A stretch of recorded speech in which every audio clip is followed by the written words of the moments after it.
Hi, welcome to my channel, Zen and Fit. For any of you who are new to my platform, I discuss various topics from health and wellness, mental health, as well as lifestyle topics.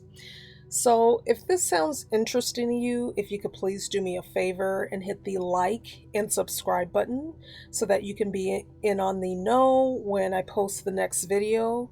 I typically post once a week on this platform, sometimes a little more often than that, but usually it's once a week. Now, a couple months ago, I did a video talking about the impact of being a strong Black woman, and I kind of wanted to revisit that topic again in this video. But I wanted to focus on why Black women are seen as strong, or why some people make the comment that Black women are masculine, which I don't agree with. But we're going to revisit that in this video. So, why do Black women have to be strong in society? That goes all the way back to slavery. Because if you think about it, Black women, of course, and also Black men were being taken from their homes in Africa, right? But this conversation is focused on Black women today. And so, if you can imagine, you're being taken away from your family, separated from your siblings, coming to a foreign land, you're being tied down in a ship, being on open water for however long periods of time, and then you get to the United States, or you're being left in Jamaica or the other parts of the Caribbean or South America, and your name is being stripped from you, your identity is being stripped from you, you're in a foreign place, and to top it all off, you're not even being treated as a human being.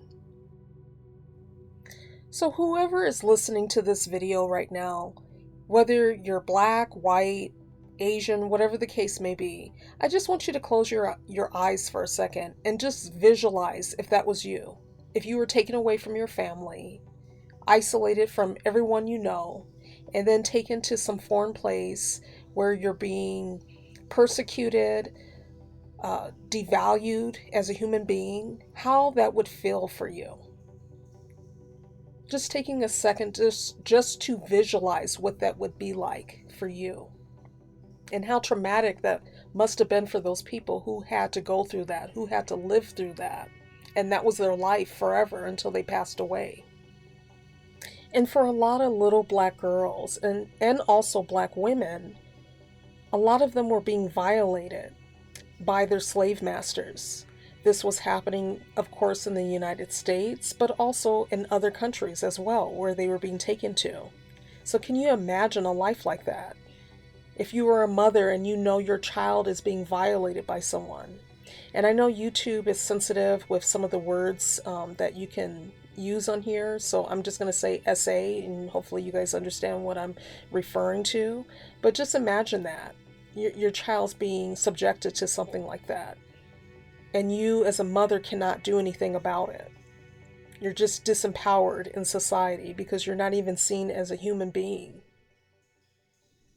What kind of life that was.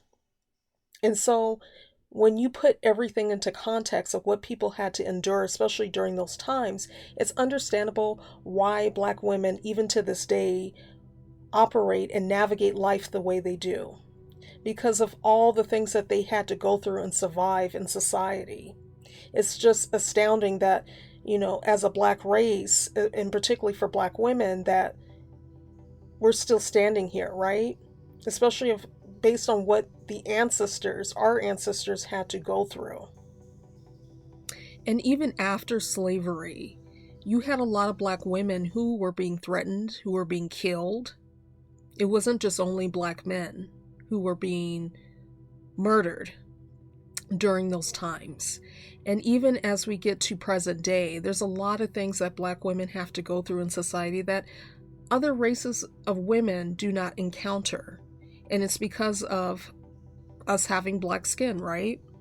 And so Black women have to navigate this world differently than other races of women.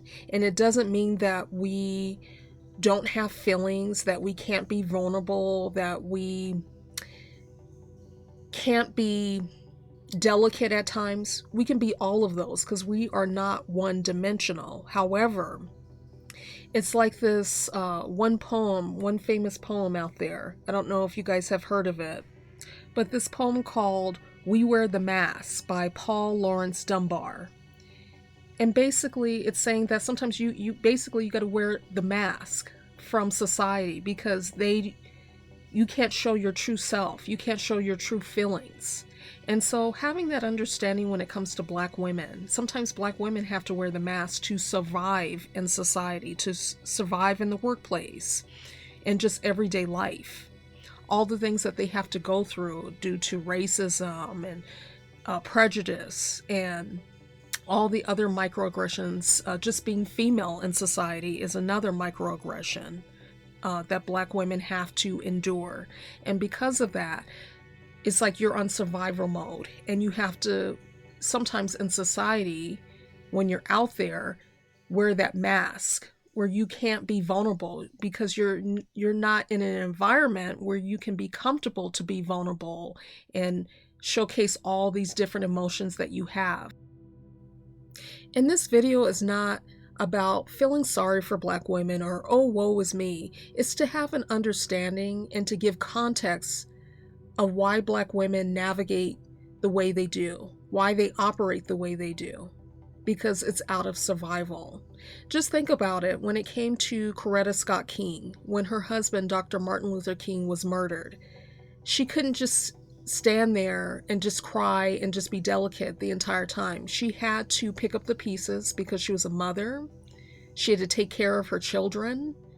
Think about all the things that she had to go through as a widow and still being a public figure in society. And she had to show endurance. She had to be strong during those periods of time for her children, if anything, and for society. And so that's a lot that she had on her shoulders. And a lot of people don't, I think, fully understand that sometimes, of what she had to go through, just like as many other widows who their husbands were murdered during that time, during the civil rights era. Because it wasn't just Coretta Scott King, it was other people as well. Like Medgar Evers' wife, what she had to go through. She became a widow and had to raise her children. I just wanted to make a brief video discussing this because I'm sure a lot of you are aware or have heard things, negative things being discussed about Black women and how they navigate in society. And so hopefully this video gives further context and empathy towards Black women. So I look forward to reading any comments you have or your opinions regarding this particular topic. And if you could please do me a favor, if you haven't already done so, please hit the like and subscribe button, because that enables me to be able to make more content on this channel. And also, if you could share this video with anyone you know of that may be interested in this particular topic, that would be much appreciated as well. So until next time, take care.